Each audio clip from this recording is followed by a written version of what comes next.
আপনি দেখছেন news now, আমরা জানি কোনটা খবর। জ্বালানিতে মাশুল লাগু করে সাধারণ মানুষের পকেট কাটছে সরকার। এই জন্য অস্বাভাবিক মূল্যে জ্বালানি কিনতে হচ্ছে সাধারণ মানুষকে। বিদ্যুৎ, সিএনজি, পিএনজি, পানীয় জল ও গোমতী দুধ এর বর্ধিত মূল্য প্রত্যাহারের দাবিতে এবং গ্রাহকের আপত্তি অগ্রাহ্য করে স্মার্ট মিটার লাগানোর বিরুদ্ধে বুধবার গণ অবস্থান কর্মসূচি পালন করে বামফ্রন্ট ত্রিপুরা রাজ্য কমিটি।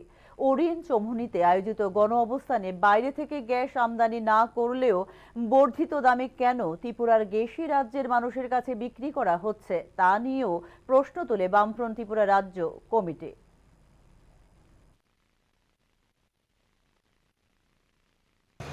এতে আমাদের দেশের এই আমদানি খরচ এটা কমেছে, কিন্তু আমাদের পেট্রোলের দাম কমে না, ডিজেলের দাম কমে না,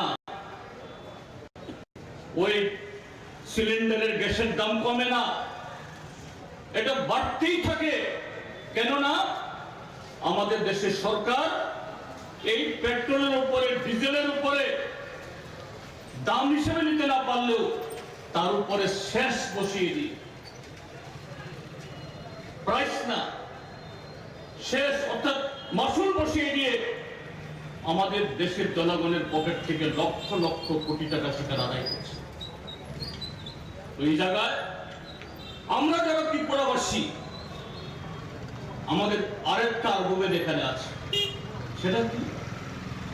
ত্রিপুরা যে পাইপ লাইন ন্যাচারাল গ্যাস, অর্থাৎ আমাদের বাড়ি ঘরে যাদের বাড়িতে পাইপ লাইনে গ্যাস গেছে, এই গ্যাস রাশিয়া থেকে, ইরান থেকে আসে না। এই গ্যাস বোম্বে হাই বা ওই বিশাখাপত্তনম থেকে আসে না।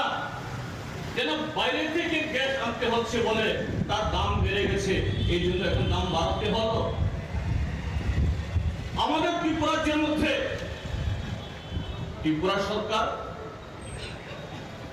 গত 7.5 বছরে রাজ্যের বিদ্যুৎ দপ্তর বা নিগমের অধীনে নতুন করে 1 মেগাওয়াট বা 1 ওয়াট বিদ্যুৎ নতুন করে উৎপাদন করার কোন ব্যবস্থা করেনি।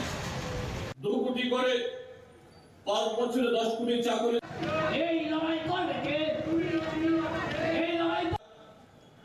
দেশের মানুষের পেটের ভাত জোগাড় কায়েম করেছে তা নয়। এই সিদ্ধান্ত অর্থাৎ পার্লামেন্টের বা গ্রাম পঞ্চায়েতের বা এডিসি তাদের সে প্রতিশ্রুতি বিন্দুমাত্র তার উচ্চারণ করছে না, করেছে সমস্ত ক্ষেত্রেতে তার দ্বিগুণ, তিনগুণ চাকরিগুলো দিয়ে তারা ক্ষমতায় তারা এসেছে। আমরা কি ওই আমেরিকা চীনকেও ছাপিয়ে যাবে অর্থনীতি এবং